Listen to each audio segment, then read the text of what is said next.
Good afternoon. This is late in the day, but thank you for joining me for a second. We want to be able to wrap up our state's business before sundown.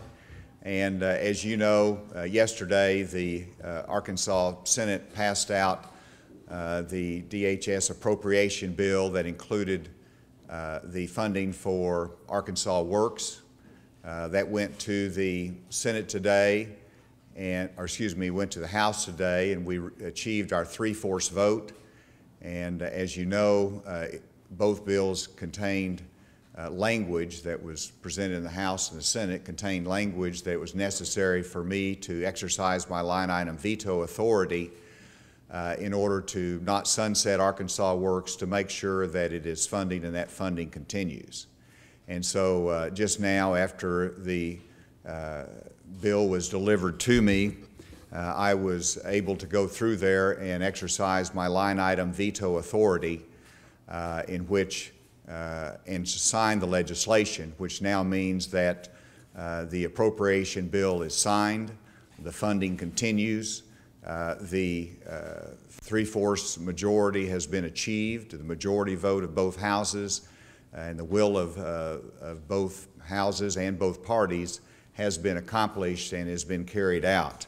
And I have exercised the veto as promised, and it will be going back to the state Senate with my veto message. And I did want to make a comment before I turned over for questions that this has been a long process. It started last year whenever I made my speech to UAMS. It was followed up by the legislation that the House and Senate supported, that set up the task force that continued the private option through December of this year. The task force was set up. It did extraordinary work. I made the announcement to them that I would support a continuation of the Medicaid expansion and with reform that I would recommend. And with that announcement, I set up the framework for reform, dubbed Arkansas Works. That then went through the legislative process. And my goals have been to have some stability in Arkansas healthcare system. I believe we accomplished that objective. My goal was to make sure we had an outcome that could be supported by the broad coalitions, including Democrats and Republicans. That goal was accomplished. My goal was to accomplish it without dragging this out at length that has happened, it seems, in times past. We wanted to minimize the debate, minimize the controversy. Last week, the budget session began. 8 days later, it has been resolved with the signing of this legislation today. And so now, we have the stability, we have the bipartisanship, we have the resolution of this issue, and we'll be able to move on to other things in the regular budget session, and then go on to really look at things that we need to talk about in Arkansas, such as highways and some other needs that we have. So I'm very pleased with the action of the Arkansas General Assembly. I did want to single out for thanks both Speaker Gillum and Senator Dismang, that has led both houses in extraordinary fashion, both working with me, but working with all of the legislators. And then also both Senator Hendren, who was the head of the task force, as well as Representative Collins. They were co-chair, and all the labor that they put in developing the consensus, really coming out of the task force with a vote in support of Arkansas Works of 11-2. With the divisions on that task force, that was an extraordinary accomplishment. I also wanted to mention Representative Clark Tucker. And this is important, that, as you know, I announced my strategy for the line item veto, and that is as an option to proceed with this. And Representative Clark Tucker had a better idea. It was the line item veto strategy, but it also included different language. And so a bipartisan effort has to include the process as well as the result. And so I was delighted that that was able to bring on additional comfort and confidence by the Democrats and the legislature. And that was a significant mark and be able to achieve this common objective. When it came down to the vote in the Senate, it was close. I really appreciate on all sides it took some courage. It took some courage on the 2 of the 10 that recognized the larger issues of the state, and while they opposed Arkansas Works, they also wanted to find a resolution of this that didn't shut down government. And those 2 rethinking it was helpful in having a resolution of this. And then senators like Senator Stephanie Flowers that didn't particularly like the process, but recognized how important this is for 270,000 Arkansans that depend upon this health care, and she put that first. So a lot of courage on all sides of this issue that led to this result today, and I applaud the Arkansas General Assembly, their spirit, their cooperation, the bipartisan nature of it, and the result that I believe is something good for Arkansas.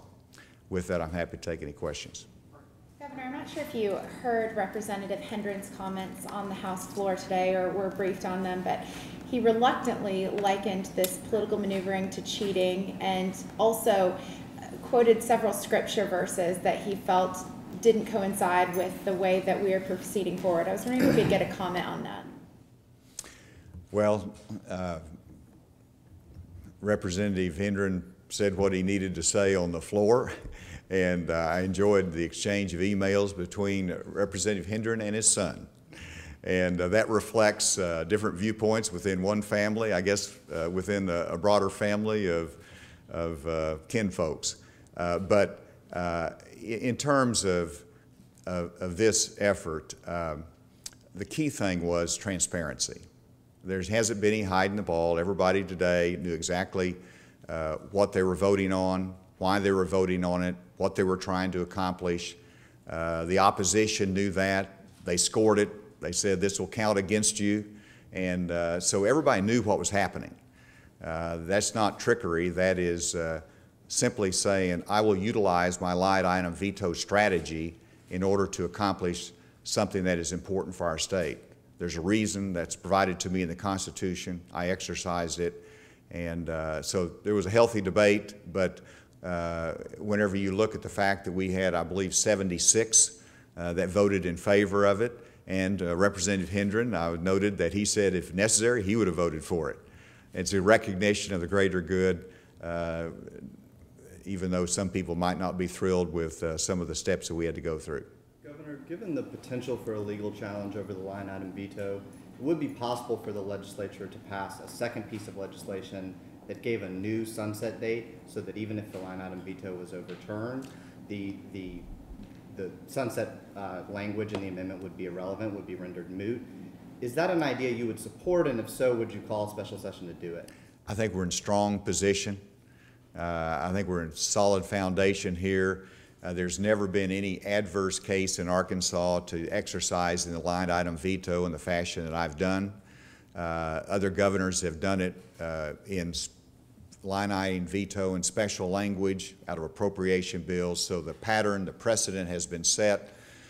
In addition, you know, the legislature can, if they wanted to, the Senate could take up a measure to overturn this veto. That's their prerogative, and we'll see what happens there. We're confident that there's a majority vote to sustain the veto. We're in very strong legal position. We're exactly where we should be. It's as strong as any other appropriation bill that will be signed all year long. Would you oppose an effort along those lines to have an additional safeguard? I won't even address the possibility. We're where we should be right now. If part of the legislative leadership wants to bring something else to me or consider something, I'll be happy to discuss it with them. In the special session, Senator Dismang said this could happen. Senator who? Dismang, in the special session, that it could be another piece of legislation that would change the end date to 2021. Just to reaffirm the new end date of 2021? Yes. I'm happy to have that. In fact, Senator Dismang has raised that possibility with me. That's a legislative call. If they want to, it's sort of like double tying your shoelaces. If they want to double tie the shoelace, then I'll glad to have that conversation with them. I think we're in strong position. Are you, Governor, how much fence knitting are you going to look at now? Because we heard some strong authoritative voices that were whole procedure as well as the amendment. Is there going to be some fence mending now in this legislation?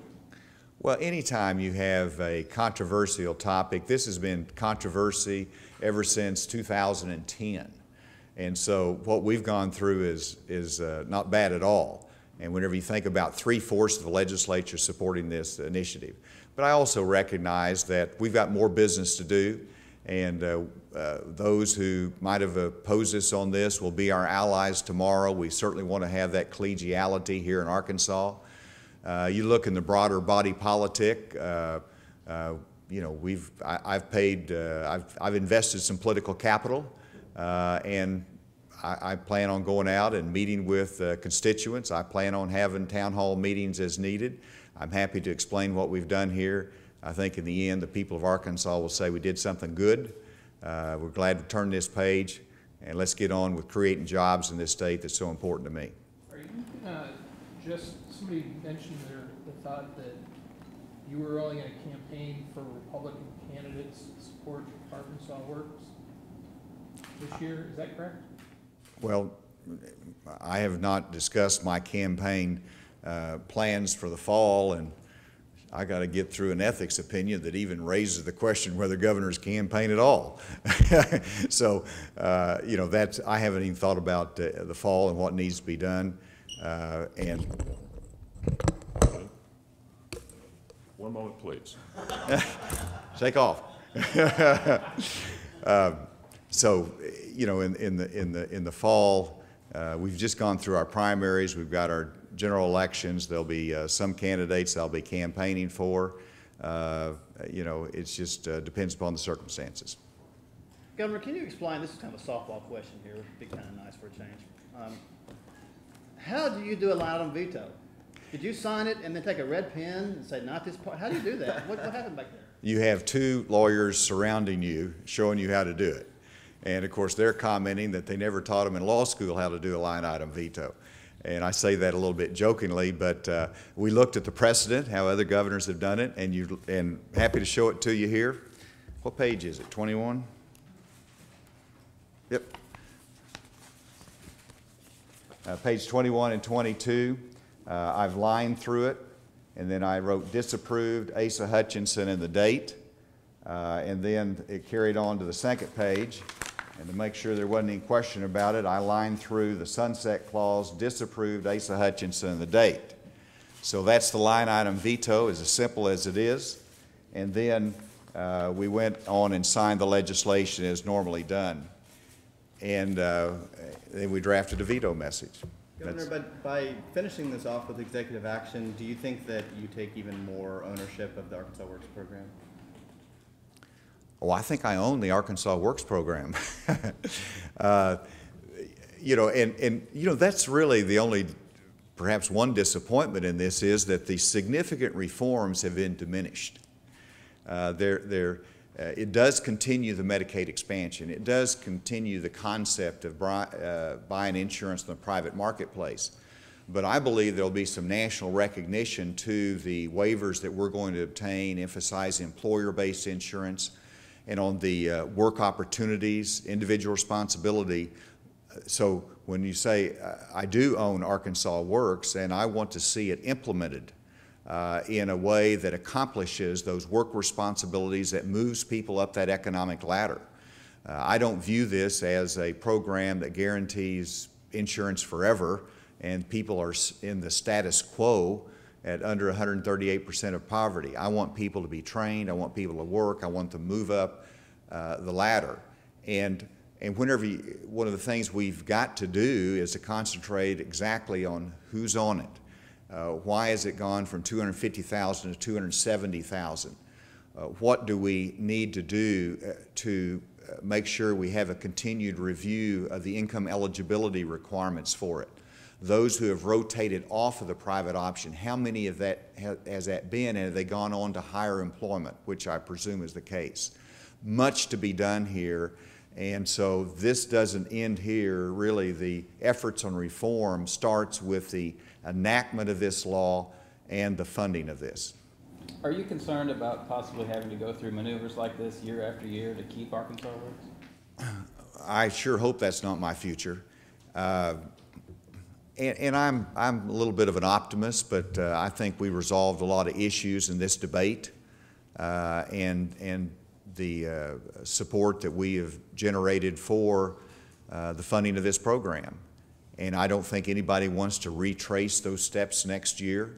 And there's going to be a couple things that happen. One, we're going to go through local elections. We're going to recognize what we've just been through, but we're also going to have a national election.